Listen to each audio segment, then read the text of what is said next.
Hi there. I just wanted to get one more in tonight. This is actually a dream that my son had about 2 years ago. He was kind of in that stage where he was questioning, what if, we're not completely right about God? What if he's not really there? And I challenged him and I said, you need to pray and say, God, reveal yourself to me on a personal level. And he did that. And within that week, he'd had this dream, and I wanted to share it with you because it's pretty neat. He said that in his dream, he was sitting around a large blue, deep blue table. And he could tell it was a gemstone. It was made out of one solid gem. And there were chairs all the way around it, kind of like an oval shape. And he said there were a group of men sitting there together of different ages, and he was the youngest one.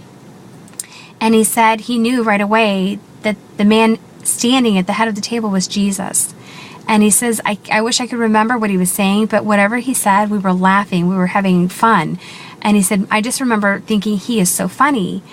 And then everybody got quiet, and he said Jesus's face kind of just got serious.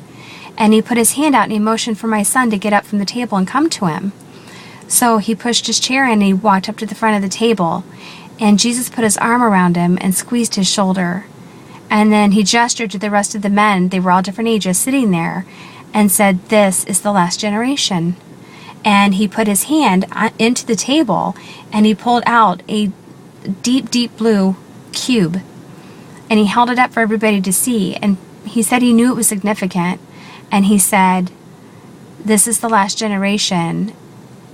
And basically told him that he was going to see him soon. Now, my son doesn't know a lot about Bible prophecy or dreams or anything like that. But blue, many of us know, it's a heavenly color.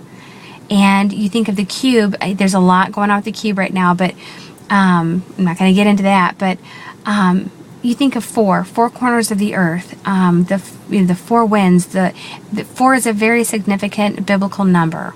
And the cube itself, you think of the New Jerusalem coming down after the tribulation's over, and there'll be a new heaven and a new earth, and they'll be joined together. And that's kind of what I thought of when he told me the dream. But I do believe that Jesus is coming back soon. Many of us are having that feeling right now. That's why I'm putting all of these videos up as fast as I can, because he's told me to. He says, basically, don't waste time. Get them up. So I had this one in my journal, too, and I just figured I would share it. And thanks for listening. God bless.